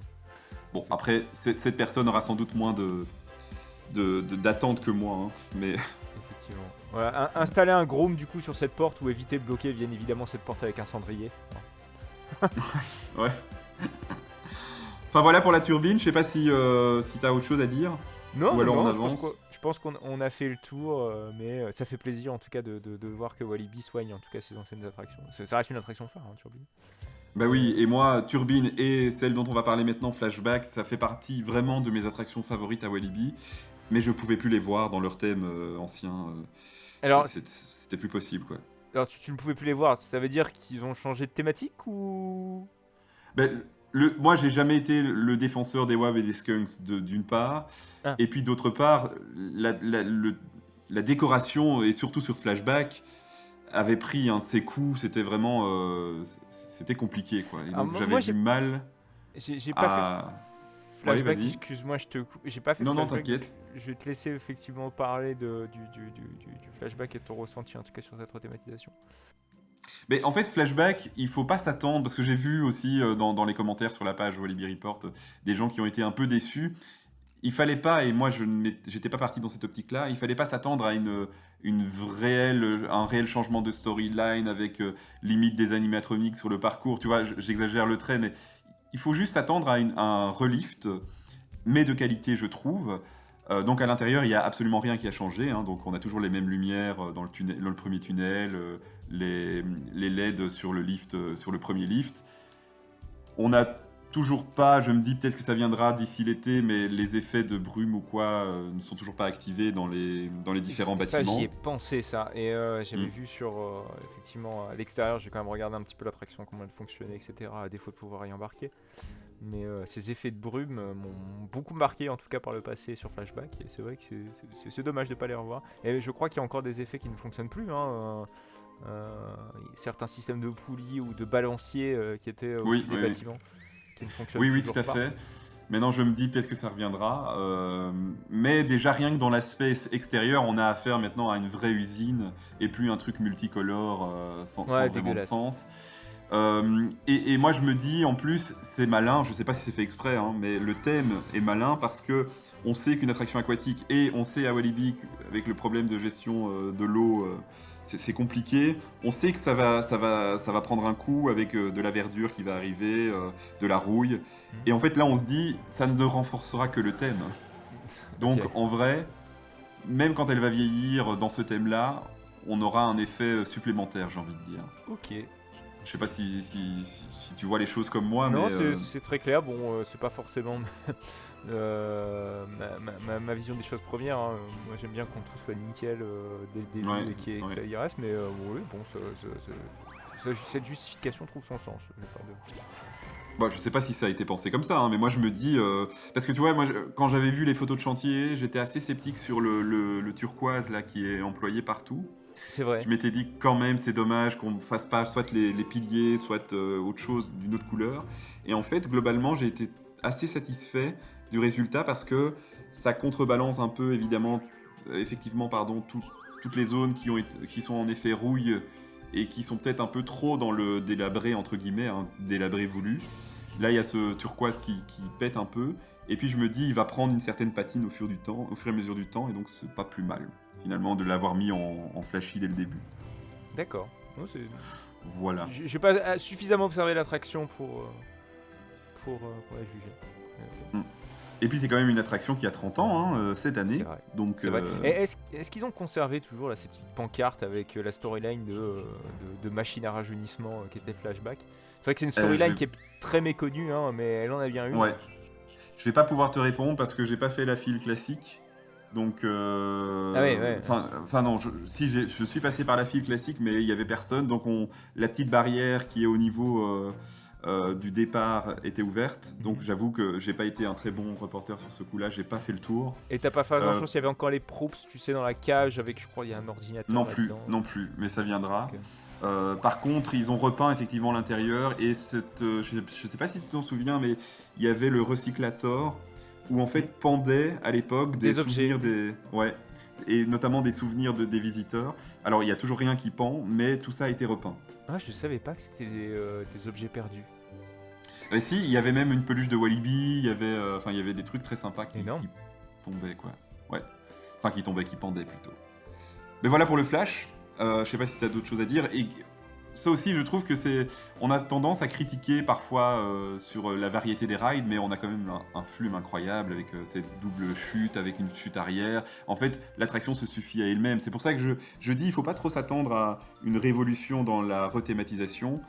Mais c'est juste l'attraction en elle-même qui est déjà très bien, qui est mise un peu mieux en valeur, j'ai envie de dire. Ouais, c'est complètement ça. Ça équilibre bien. Enfin, on parle d'équilibre du parc, mais la zone Dockworld est extrêmement chargée en attractions, major rides, ce qui est pas forcément le cas de toutes les zones. Hein. Oui, c'est vrai. Ça joue dans l'équilibre du parc, mais la zone Dockworld, c'est massif, quoi. Ouais. Et puis on a enfin des bûches qui sont en couleur bois. On a eu du bleu, on a eu du jaune. Alors et ça maintenant, ça m'a surpris. On est dans le même design d'ailleurs que Walibi Holland. Que Walibi Holland. Et d'ailleurs, je me Ouais. demande même pas si il y en a un des deux un jour qui va dégager et qui va permettre peut-être de faire switcher des bûches les uns entre elles. Mais bon, je suis peut-être en train de Ah ouais, parce que de faire bon, des à Walibi hypothèses pour Belgium, je vois pas le flashback partir puisque pardon, voilà, ils viennent de le thématiser et tout. Mhm. Et tu crois qu'il y aurait un potentiel rien. Mais écoute, Walibi départ à Walibi Holland? Les attractions à Walibi Holland sont quand même la bête noire du parc, là où toutes les attractions, tous les roller coasters sont super. Les attractions aquatiques à Walibi Holland, c'est quand même une catastrophe. Est-ce que, voilà, je sais pas, je mets des hypothèses. Est-ce qu'il n'y a pas un plan sur Crazy River, qui est le flume de Walibi Holland, qui est le même modèle, hein, c'est un copier-coller. Ouais. Je sais pas, non, mais en tout cas, pour moi, une chose est sûre, c'est que ça va permettre d'échanger peut-être des bûches déjà à court terme. Voilà, s'il y en a une qui est en panne à Belgium, que Hollande en a besoin d'une, enfin j'en sais rien, ça peut permettre de faire des échanges. Donc de ce côté-ci, c'est intelligent. Ouais. En tout cas, on récupérera peut-être, et je vais te prouver encore que je suis un grand follower, un de tes grands followers. On récupérera peut-être un train de Goudurix dans un avenir proche.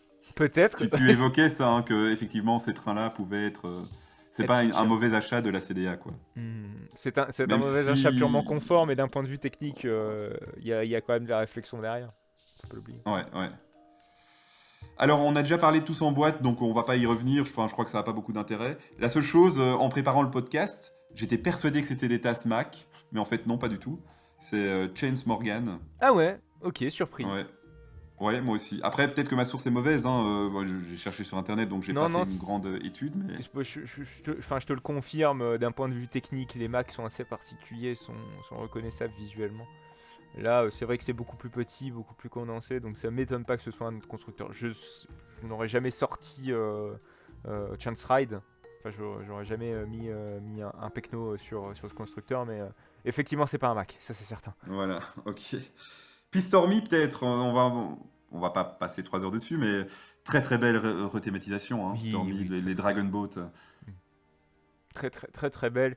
Bon, ce qui est un petit peu dommage, c'est que comme l'attraction est surélevée, avec forcément sa file d'attente qui est tout autour, on n'a pas tendance à voir ces beaux petits bateaux du premier coup d'œil. Voilà, on est obligé de monter sur sa file ou prendre un peu de hauteur pour bien admirer le beau travail qui a été fait sur les petits bateaux. Mais je suspecte d'ailleurs, à côté, il y a une, comment on appelle ça, une bouée avec une mouette. Je sais pas si tu vois, à côté de l'attraction. Pour moi, c'est le panneau de la file d'attente. Enfin, le panneau d'entrée, non ? Non, il y a le panneau d'entrée, et puis à côté, tu as une sorte de bouée métallique rouge avec la mouette. Et en fait, sur les concept art, il y a cette même figure au centre de l'attraction. D'accord. Et alors, je ne sais pas si elle va arriver, ou alors s'ils se sont dit, c'est dommage, tu vois, dans la logique de ce que tu viens de raconter, c'est peut-être dommage de la mettre au centre de l'attraction et de ne pas le voir, alors qu'on peut le mettre à côté. Et c'est super photogénique, donc c'est trop bien, quoi. C'est clair. Mais voilà pour Stormy. Un nouveau départ pour cette petite attraction. Et maintenant, le gros, alors que ça fait 1 heure qu'on parle, mais on a déjà dit pas mal de choses, donc on va aller assez vite. Le Mécalodon, tu vois, je dis le. Ouais, non, Mécalodon, allons. Et on l'appellera Méca, à mon avis. Mais je te laisse pour la partie technique, si tu veux bien. Allez, c'est parti. Alors, Mécalodon, puisque c'est comme ça qu'il faut prononcer, hein, bien sûr. Il s'agit donc d'un tout nouveau type de coaster de chez Gerstlauer. Gerstlauer, voilà, ont des coasters, voilà, ont déjà fait des Family Coasters. Je pense notamment à Pegasus Express au parc Astérix, qui est le plus connu. Voilà, avec ses trains et ses wagons individuels qui ont une liberté de mouvement assez conséquente déjà. Enfin, quand je dis individuel, c'est le wagon. Chaque wagon est complètement autonome sur son mouvement. Et on a, je crois, une dizaine de rangées, si je ne dis pas de conneries, sur Pegasus Express. Voilà, ils en ont fait beaucoup, hein, des Family Coasters. Je pense à Fire Chaser Express aux États-Unis. Comment ? Wakala, c'est dans cette Wakala, bien aussi, sûr, hein, ouais. C'est donc des Family Coasters complètement classiques. Le souci avec ces Family Coasters, qui n'est pas, ça dépend si on voit ça comme un souci, hein, puisque les Family Coasters, on reste dans des sensations globalement soft. Mais dès qu'on veut partir dans des sensations un petit peu plus importantes, avec des airtime, etc., on doit respecter tout un tas de normes qui existent et qui s'appliquent aux attractions.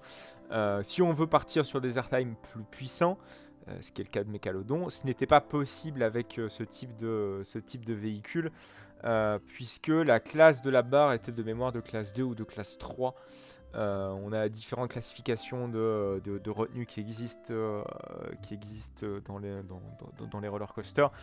Classe 1 de mémoire, je dis peut-être des bêtises, hein, mais faut revoir la classification. Classe 1, pas de lap bar. Classe 2, on a une lap bar, mais c'est limite un manche à balai. Classe 3, pour moi, on arrive sur les classes de lap bar à la Pegasus Express. Classe 4, ce sont les GCI donc type Yoris Thunderdrak. Et classe 5, c'est la classe de la barre maximale qui permet donc de faire des inversions, des gros airtime. En gros, vous pouvez être secoué dans tous les sens, vous n'allez jamais vous barrer de votre siège. C'est ça qu'il faut retenir avec ces classes de la barre. Et Mechalodo donc possède des classes de la barre de type 5, c'est-à-dire qu'on peut faire n'importe quoi avec ces classes de la barre. Ce qui ne veut pas dire qu'on peut faire n'importe quoi techniquement, puisque voilà, il y a bien évidemment autre chose. Hein. Là, on parle vraiment purement de la barre, mais voilà, après, il faut que le rail, que le châssis puisse encaisser, voilà, certains types de mouvements, etc. Mais bon, on va peut-être pas aller dans ce détail ici. Mais également aussi ce qu'il faut retenir avec cette évolution, donc au-delà de la classe de la barre, c'est que le train peut encaisser des launchs LSM, ce qui n'était pas le cas donc avec les anciens trains. Il faut savoir qu'en dessous d'un train, voilà, vous avez tout un tas d'éléments techniques, donc les éléments techniques de déverrouillage des harnais, des éléments techniques de justement de propulsion, et si vous voulez, donc forcément, les constructeurs et les fabricants vont essayer, voilà, d'optimiser un petit peu la place en dessous du train pour effectivement essayer de placer un maximum de choses. Mais en gros, les Family Coasters ne pouvaient pas encaisser des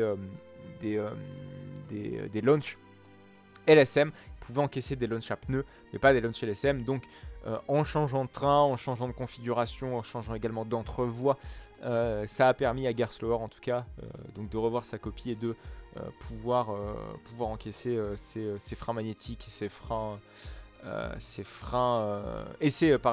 accélérations magnétiques. Voilà. Donc tout ça pour dire que ce nouveau train, donc, qui est appelé Airtime Coaster commercialement par Gerstlauer, est une copie donc complètement revue de ce qu'on a l'habitude de voir avec les Family Coasters. Voilà pour mon introduction technique. J'espère que je t'aurais pas perdu. Super, non, t'inquiète, super. Moi, je vais parler de choses plus concrètes peut-être. La gueule, j'ai envie de dire, du train, moi j'adore. Hein. Ouais, moi c'est vrai que c'était pas forcément le cas de tout le monde, mais bon, ça j'ai envie de dire, faut aller voir sur place avant de regarder en photo, hein, puisque les rendus des photos ne sont pas toujours Ah oui, représentatifs de la réalité. t'as lu du négatif? Moi, Ouais, j'ai lu du négatif sur ces trains, Ok. notamment de ce Zero Car. Mais ça reste marginal, hein. Franchement, non, moi c'est un très très beau Zero Car qui n'est pas trop imposant, parce que c'est vrai qu'il y a certains Zero Car. Le Zero Car, c'est toute la décoration qui va être faite à l'avant du train. Le nez, ouais, c'est ça. Ouais, exactement. Mais parfois le Zero Car est trop imposant, et quand on est au premier rang, on voit rien. Je pense à celui d'Untamed qui est peut-être un peu trop mastoc. Là, on voit bien ce qui se passe au niveau du front de car. Enfin, on a vraiment une belle vue dégagée. Ça, c'est aussi important. Ouais. Et puis la CDA fait quand même soigne quand même ces trains, je trouve. Rien que chez nous, quand on voit Conda, même quand on voit Fun Pilot, en fait, qui est très classique, hein, on est bien d'accord, mais Ouais. et c'est pas la CDA qui l'a dessiné. Je crois que c'est un truc de chez Zierer catalogue, non? Ces petits avions. Le Fun Pilot, oui, c'est tout à fait un catalogue. Ouais. Je crois que c'est un force. Ouais. C'est un Mais bon, il y a quand même, je trouve, une recherche. On se dit, on n'a pas des bêtes de train à justement pas Conda, mais à la Cobra ou carrément. voilà, ils ont passé quand même une étape et c'est cool. Quoi. Et il est très crédible aussi, ce train. Il est vraiment très crédible. Ouais. Il fait pas plastique, comme je le disais tout à l'heure avec tous en boîte là, où les véhicules n'ont pas l'effet escompté de boîte de conserve. Là, le Mechalodon, voilà. Je dirais pas que c'est un vrai requin, mais bon, il est beaucoup plus Oui, et c'est pas le but, puisque dans la storyline, c'est une invention, c'est Tout à fait. c'est une embarcation mécanique. Tout à fait. Donc voilà, je trouve que c'est assez sympa. Maintenant, pour être plus bref et plus direct aussi, qu'est-ce que t'en as pensé, toi, en tant que grand fan de coaster, qui a raidé dans le monde entier des bêtes extraordinaires quel est ton avis sur le ride en tant que tel? Non, c'est vrai que Mechalodon, c'est une très très très très bonne attraction. C'est vrai qu'on a de bons airtime, donc des moments de flottement dont vous décollez de votre siège. Parfois, je trouve que certains airtime sont même mieux que Conda. Certaines bosses de Conda sont un peu ratées. Je pense surtout aux dernières bosses. Sur certains Mechalodon, on rivalise très facilement avec certaines de ces bosses. Donc pour moi, oui, on tape dans du très très bon coaster. Moi, clairement, Mécalodon, pour moi, c'est même le top 2 du parc en termes de coaster. Ok, Il est vraiment très très bon, il est smooth, il n'y a pas un pet de vibration. Ce qui pouvait être reproché à certains moments sur certains coasters Gerstlauer. On verra comment il va vieillir, mais les Family n'avaient pas trop ce problème, mais plus les coasters sensationnels de la firme allemande peuvent effectivement vibrer un petit peu, ce qui n'est pas le cas de Mécalodon, c'est un ski, c'est même des skis. Les launches sont peut-être un poil poussifs, sauf le premier est vraiment satisfaisant pour sa catégorie. Mais après, c'est pas trop ce qu'on demande non plus d'un Family, mais assez surpris surtout des airtime, de l'interaction avec la zone, avec les éléments, les éléments visuels. C'est vrai qu'on a le lac de la Golden River qui hérite en tout cas de cette attraction. Oui, moi j'adore c'est mon passage préféré de l'attraction, c'est quand le coaster suit l'ancien chemin de la Gold et qui zigzague. Je sais pas comment ça s'appelle, ça a un nom sans doute, mais quand ça zigzague, donc quand ça longe l'allée de Exotic World là. Je sais pas si les tu vois où je Astern, suis. ouais. Voilà, ok, ouais, ça j'adore. Et ça donne un sentiment de vitesse assez incroyable, c'est vraiment bien. Ça fait beaucoup penser effectivement à Cheetah Hunt aux États-Unis, le coaster de Busch Gardens. D'ailleurs, moi je préfère largement Mécalodon à Cheetah Hunt. Ok. Mais c'est vrai que oui, on a de très beaux éléments. Moi, particulièrement, je suis fan du double up juste après le troisième launch. Double down, pardon, c'est un double down qui offre. Ouais, je connais pas bien les termes, mais je voyais de quoi tu me parlais. Donc c'est bon. Qui offre un très beau airtime à l'arrière, deux très beaux airtime à l'arrière. J'aime beaucoup. Et puis, je l'ai vu une fois, il y a cette confrontation avec Tiki Waka qui est intéressant. Alors je suis resté quand même assez longtemps sur la passerelle et j'ai vu une fois les deux trains se croiser. Ouais, il faut avoir un petit peu de chance, effectivement. Ouais, mais je me dis, allez, je l'ai vu une fois et ça a fait ma journée, donc c'est bien. Je crois même que j'ai une partie de vidéo, mais je sais pas si elle est de suffisante qualité pour la partager, mais... Donc voilà. Mais moi, j'ai eu, et ça je le dis pour nos auditeurs, parce que j'ai fait une erreur de débutant quand j'ai abordé Mécalodon, c'est que j'avais oublié que c'était Family. Enfin, tu vois ce que je veux dire? J'avais pas oublié évidemment, mais au fond de moi, je m'attendais à plus qu'un Family. D'accord. Et donc c'est vrai que sur le moment même, je me suis dit, il me manque un truc, il me manque peut-être dans les propulsions plus de punch et tout. Et c'est seulement après que j'ai relativisé en me disant, mais non, c'est un Family, oui, il faut que tu te dises ça. Oui, c'est exactement ça, c'est un Family. Mais c'est quelque chose que j'essaie de faire avant de rider n'importe quel coaster. C'est de ne plus rien en attendre, même de rien en attendre de base. C'est vrai qu'avant j'avais tendance effectivement à me hyper sur un coaster, machin, ouais, je vais pouvoir faire ça. Mais c'est d'arrêter cette hype qu'on peut avoir sur un coaster avant de le faire, et ce sera beaucoup plus représentatif de l'opinion générale du public qui ne s'attend pas à voir une machine, tout du moins qui offre des airtime. C'est une technique maintenant que j'applique sur toutes les attractions que je peux faire, sur toutes les nouveautés. Yoi, pareil, hein, j'ai appliqué cette technique, j'ai oublié que j'allais faire un RMC. Ça marche globalement. Je sais que c'est difficile, hein. C'est difficile de se faire la part des choses et c'est pour ça que je me permets de le dire, parce que les retours sont relativement bons, mais j'ai aussi lu et entendu des gens dire en fait c'est pas terrible, ça vaut pas Conda, tu vois, mélanger les catégories. Et je le dis en toute humilité et honnêteté, puisque moi j'ai fait cette erreur là aussi. C'est vrai qu'il faut bien partir, et d'ailleurs sur le coup je m'embrouille un peu, mais Walibi est tout à fait clair avec ça, hein. Ils vendent pas la machine comme Conda, ils disent bien que c'est un family coaster, donc pour eux ils ont fait leur job. Mais c'est vrai que j'ai entendu des remarques négatives et je me dis c'est dommage, parce que c'est juste une mécompréhension en fait de ce qu'on propose.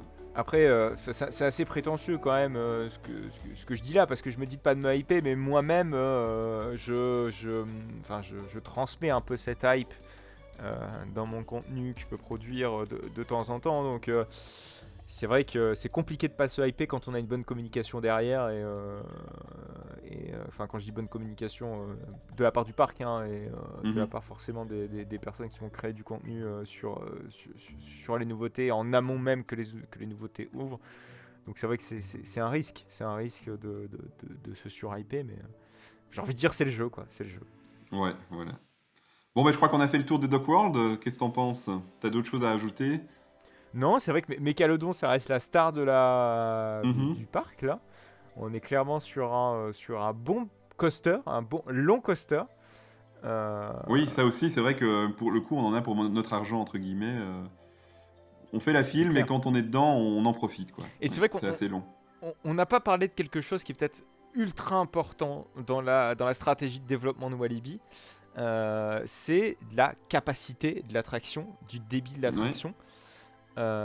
Puisque je sais pas si tu en as forcément fait la remarque toi de ton côté quand tu as visité le parc, mais la seule bonne attraction familiale typée roller coaster qui existait à Walibi, c'était en récent, s'entendons bien parce qu'il existe qu'à la Mighty Mine, c'était Tiki Waka.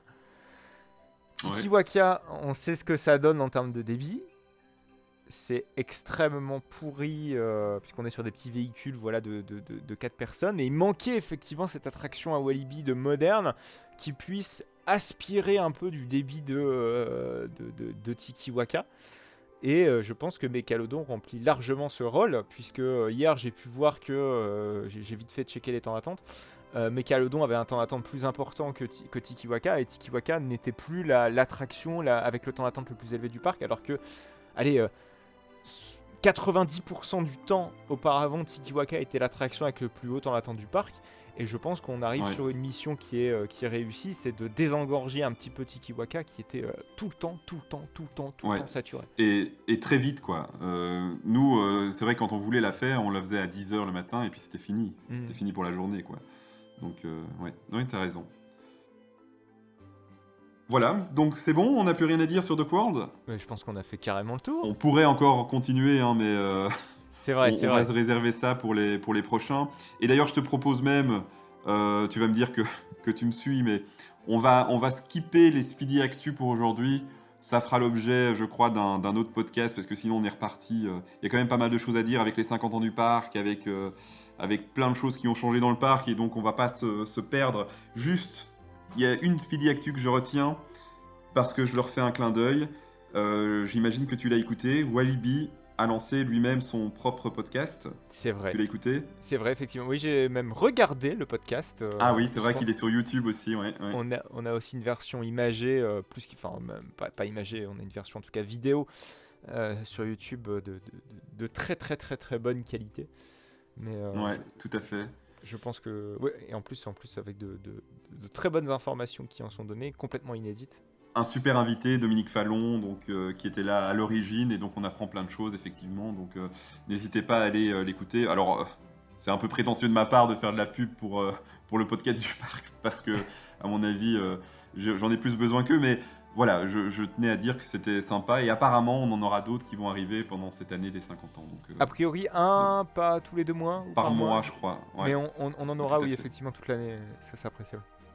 Oui, et alors ceux qui sont peut-être un peu frustrés de la moindre mise en avance des 50 ans, sachez que ce sera surtout cet été qu'on aura notamment l'exposition photo, qu'on aura plus de célébrations pour ces 50 ans de parc. Donc il est évident que dans un plan de com, il y a des priorités, et là pour l'instant c'est évidemment Doc World. Bah oui, c'est évident, c'est évident. Et on aura une nocturne d'ailleurs de 50 ans, je crois, aux alentours du 15. Oui, c'est en août, je sais plus la date, mais il y a effectivement une nocturne. Donc, c'est le week-end du 15 août, donc, enfin le week-end qui poursuit le 15 août. Le week-end où j'évite les parcs en particulier, mais ouais. Voilà. On sera là-bas en tout cas. Pour faire une petite digression, le 15 août est devenu moins populaire que les ponts de mai, ceci dit, dans tous les parcs. Dans tous les parcs. C'est vrai qu'auparavant c'était une règle d'or, le 15 août surtout éviter, mais maintenant c'est les ponts de mai où c'est absolument l'enfer, quoi. Bah écoute, j'ai prévu un parc en mai, donc on verra pour un pont de mai. Mais... Bon courage. J'espère que c'est pas le parc Astérix. Non, mais c'est un petit parc qui... En vrai, j'y vais en pèlerinage, tu vois. Je romps le silence, je vais aller à Walligator Sud-Ouest. Ah oui, c'est le seul Walibi que je n'ai pas fait. Donc en fait, on est un peu dans le thème de ce podcast. C'est le seul ancien Walibi que je n'ai pas fait. J'ai fait tous les autres. Et il y a le Flume qui était à l'époque à Walibi Belgium, qui est toujours en activité là-bas. Alors j'y vais en vrai parce que je suis à Bordeaux à cette période-là. Oui, et donc ce serait con de faire le déplacement juste pour ça. Voilà, c'est pour rentabiliser un peu ma visite à Bordeaux. Mais aussi, je suis très curieux de voir quand même cet ancien Walibi. ça s'entend. Voilà. Et tant qu'on est dans les Walibi hors Walibi Belgium, est-ce que tu peux en 5 minutes nous donner un peu ton avis sur Yoy, ou tu te le réserves, ou tu dis aux gens d'aller voir ta vidéo? Tu fais ce que tu veux, t'es chez toi. Écoute, on peut vite fait parler d'Yoy, effectivement. Donc double Raptor RMC, bien sûr. RMC qui est l'un des meilleurs fabricants, selon moi, de roller coaster. Ils ont notamment fait un time à Walibi Holland.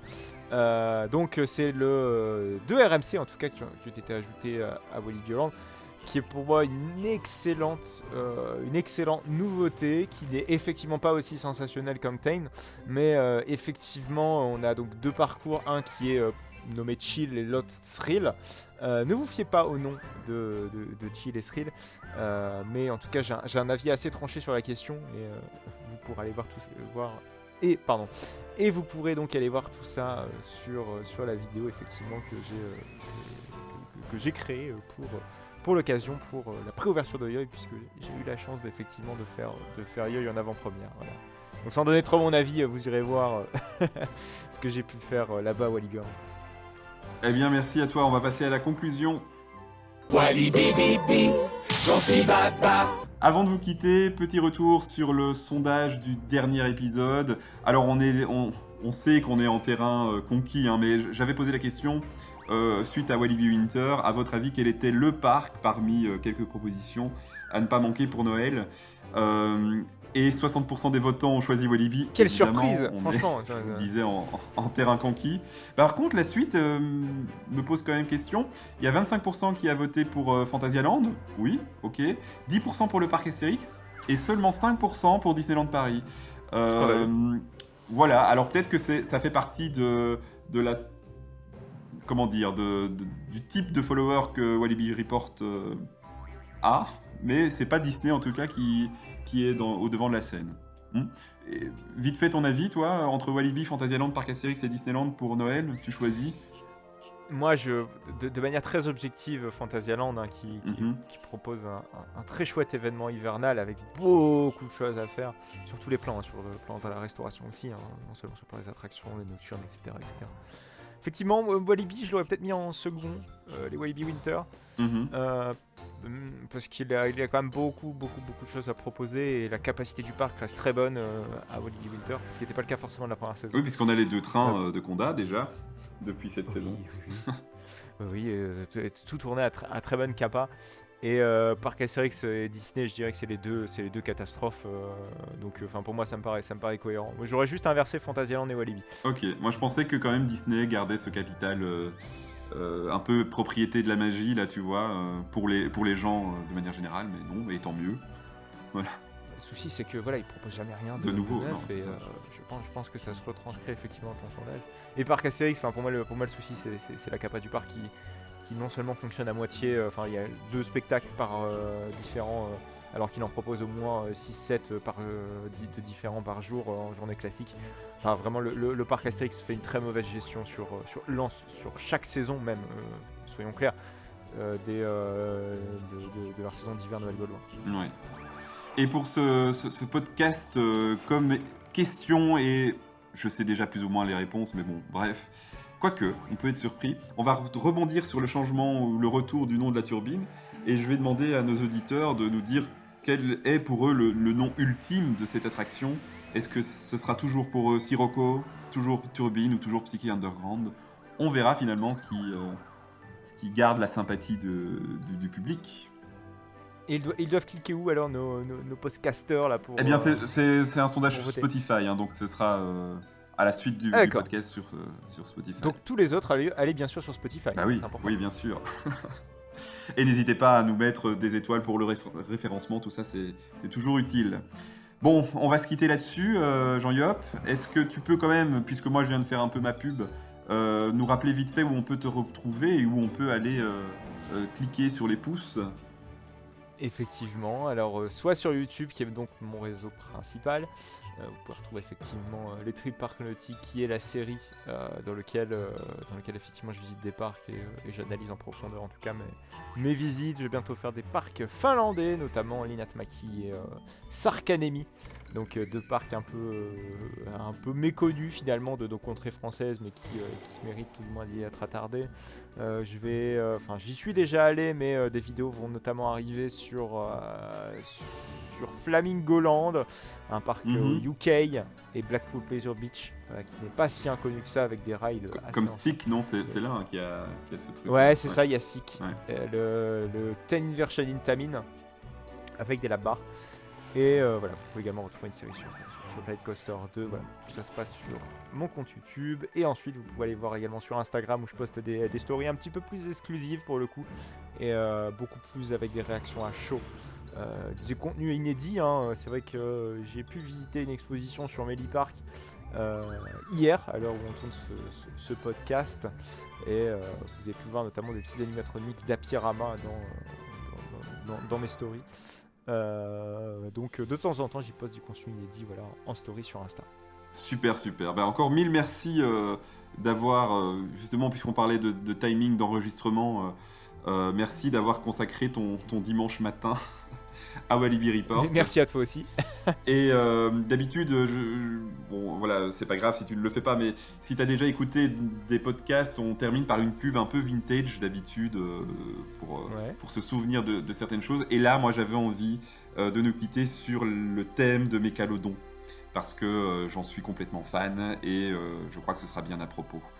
Donc voilà, merci à tous et à bientôt. Salut, merci.